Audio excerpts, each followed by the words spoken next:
I remember I told you not to use rice water or apple cider vinegar in your hair. My hair looked a little bit like this. And hurting yourself by using rice water. And I don't know, maybe that was why it was hard for you to take it from me then, but I'm gonna say it again. Stop using rice water, apple cider vinegar, Monistat, Dawn dish detergent, and all of these different things on your hair.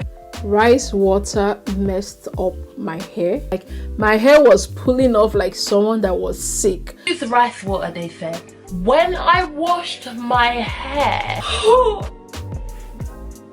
it was like pulling chewing gum out of my hair was just coming out. In the natural hair community, everyone is struggling so much just to grow long hair. Yeah, you can get your hair to grow, but once your hair gets really long, if you were to go and straighten it out, it looks like this. In this video, I'm going to tackle as many myths as I possibly can, so I know this is going to be part 1. Let's get into it.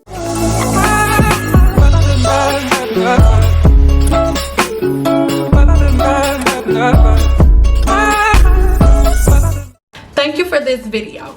You're welcome, girl, you're welcome. It is the complete truth. I followed a particular YouTuber who suggested a protein treatment, mixture of protein and oils, and I purchased everything she suggested. Proceeded to do my hair for over 1 month. After the second week, it started falling out in the handfuls.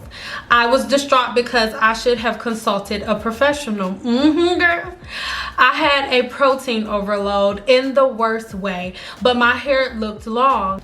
I am on a good path now, but that was a tough season. Thank you for sharing the truth here. There are different groups of proteins attached to the bonds that hold your hair together. So a person with curly hair has more protein attached to the bonds that hold your hair together. Second thing is genetics. An Asian woman has a follicle that is perfectly round, so it is very easy for the hair to come out of the follicle. It goes straight down, whereas someone with African descent has a follicle that is shut, so the hair gotta do a little bit more to come down, so there's a little bit more swivel and twist in it. Okay, that is what makes your hair curly.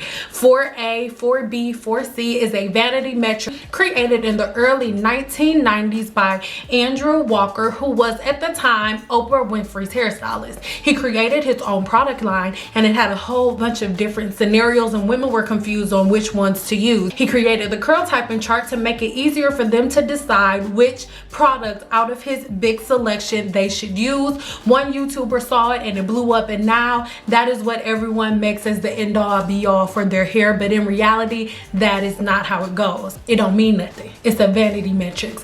The thing that everyone is so concerned about is what takes the curl away. That's what you want to know, right? So let's get into it. There are 3 forms of damage as it pertains to natural hair, but we are only focused on one, and that is heat damage. But chemical damage, heat damage, and mechanical damage. I'm sure you probably knew this, but your hair is actually made up of keratin. You have alpha keratin and you have beta keratin. Alpha keratin is the state that your hair is in when it is in its natural state. Alpha keratin is your natural hair in its state without any form of manipulation. Beta keratin is the new form that you give your hair once you wet set it or dry set it. One thing that we're so afraid of is dry setting, which is the category that you would put a silk press in. Now, when you're getting a roller set, you are setting the hydrogen bond. The hydrogen bond is the bond within the hair that is temporarily broken with water. So when we're talking about getting a wet set, or when you're talking about getting a silk press, you are resetting the hydrogen bond. That is why you call it a wet set, but you know, hairstylists won't gonna say all of that because y'all ain't go to school. It's a roller set, girl, set under dry. You get the rollers and you stretch the hair out with whatever type of foam wrap or anything that you want to use to tell the hair, hey girl, we going into a new set, girl, we want you to do something else, girl. Your hairstylist is going to have you under there as long as it takes to get your hair in beta keratin. Once the rollers are removed, you all curly and stuff, now your hair is in beta keratin until the hydrogen bond is broken, again pushing your hair back to alpha keratin. On the flip side, when we're talking about heat setting, which is a category that a silk press could go into, most of the time people get their hair from alpha keratin to beta keratin the wrong way, and most people are never getting it there, because when you just go and stretch your hair out improperly and the hair does not dry all the way completely from root to tip all over all thousands and hundreds and thousands of strands that are on your hair, heat damage happens. Leave me some comments below if you want me to go deeper into heat damage and how heat damage happens, because that's not what this video is about. Chemical damage, that's exactly what it sounds like. Understand that I know stuff is fun for you guys.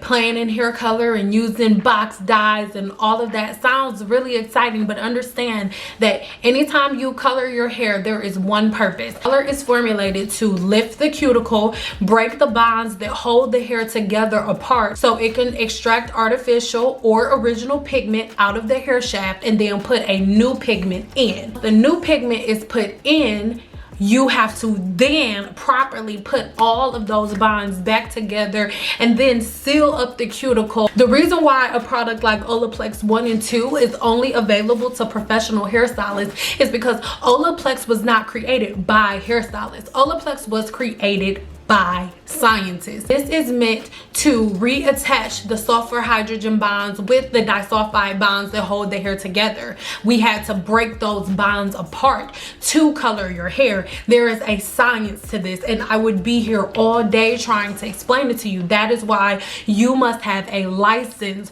to purchase this version of Olaplex. It's the same thing as you going into the pharmacy. There are drugs that you can get over the counter, and then there are drugs that you are going to have a prescription for a doctor. This is a hair product that you need a prescription written by your hairstylist. Please understand that your hairstylist is not playing in hair. This is real science. That can happen with relaxers. Everyone is super insanely in love with henna, but understand that there is real henna and there is artificial henna. Real henna looks like this. Artificial henna is mixed with so many different additives, and this is the level of damage that nobody is paying attention to, and this is mechanical damage. Mechanical damage is the damage that you are doing yourself with over manipulation of the hair. And this is why mechanical damage is one of the main sources of damage in the natural community, because you guys do not talk about mechanical damage, and we talk nothing about the salt bonds in the hair. So let's do that. Mechanical damage is any way that you are over manipulating the hair while the hydrogen bond is broken, because contrary to popular opinion, your hair is weakest when it is wet and it is strongest when it is dry. That's just how the cookie crumbles, guys. Most people would say that they love, and it's so much easier for them to detangle their hair whenever their hair is wet versus when it's dry. Absolutely it is. And that is simply because the hydrogen bonds in the hair are broken. Hydrogen bonds love other hydrogen bonds, and if you remember correctly, water is what? H2O. So the second that you put water in your hair, you're basically paralyzing the bonds that are holding your hair together. And when somebody's paralyzed, you can move them around and you can make them do whatever you want them to do, but they are also at their weakest. And because of the over manipulation and us constantly breaking the salt bonds, we'll get to that in a second, you're growing all of this hair with the rice water and everything else that you're using, but you're not able to hold on to the length. Salt bonds are abundant in the hair's cortex. Salt bonds also make up nearly 1/3 of the hair strength. Salt bonds are broken by pH changes in the hair in both acid and alkaline direction. Understand that the salt bond in your hair is so important when it comes to the hair's strength. By you breaking your hair's natural pH balance with really, really high acid-based products, you end up breaking the end. Everybody is so scared of heat damage, but there are two other forms of damage that you guys pay no attention to. It comes to mechanical damage, and when it comes to the salt bond, you guys, let's bring up apple cider vinegar.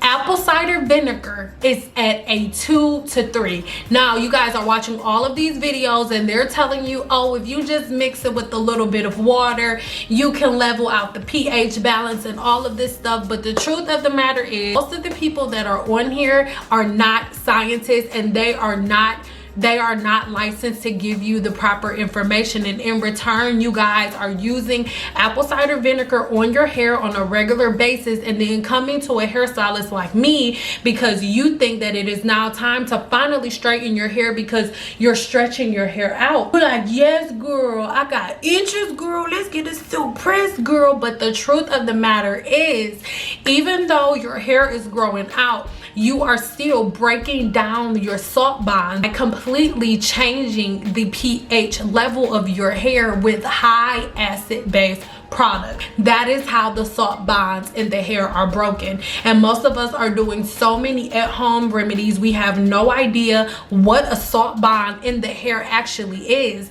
and we're using all of these different products from all of these different YouTubers that are not being backed with scientific fact. Because most people don't know anything about the salt bond, you don't really care about using products that have really high acid levels, because all anybody is worried about as it pertains to the natural hair community is if whether or not their hair is 4A, 4B, 4C. Knowing if whether or not your curl pattern matches this curl pattern means absolutely nothing. The only thing that matters as it pertains to the health of your hair is knowing your porosity, whether you have high porosity, low porosity, or medium porosity, and as well as your density, whether you have medium density, low density, or high density. These are the things that you need to be focused on as it pertains to your hair. If you have high porosity hair, you know that your hair needs protein. If you have low porosity hair, you know that your hair cannot stand protein, and doing a protein treatment is the last thing that you should do with low porosity hair. If you have medium porosity hair, you know that you should do, a protein treatment about once every 3 months. But as long as you keep up with your hair regimens and your trends, you're pretty much good because your cuticle does what it's supposed to do. If your hair is fine or low density, then you're not going to use butters like a coconut oil or shea butter on the hair shaft because your density is already so thin, and those are heavy products that will weigh your hair down. One really good oil you can use is almond oil or walnut oil. Almond oil is my favorite because the particles are so small. And they're small enough to get in between the small little cracks and crevices in a low porosity hair, because a low porosity hair has a cuticle that is so tight that it's almost shut. But if you have an oil with smaller particles that can get in there, you're fine. That yes, Asian women from long ago used it and it grew their hair out, but you guys don't even understand that there are over 40,000 different grains of rice. Most of us are using the rice that you can get on the wick. We're using the wick rice for it. Asian women was using the wick rice. Once the bonds in your hair have been like really destroyed, you really can't put them back together. Once you have heat damage, you kind of can't bring the curls back. However, you can make your hair stronger. The reason that I love Olaplex is because Olaplex is a bond builder. It just sent me a full can, and I'm so grateful. Thank you, Olaplex. It like make me feel some type of way.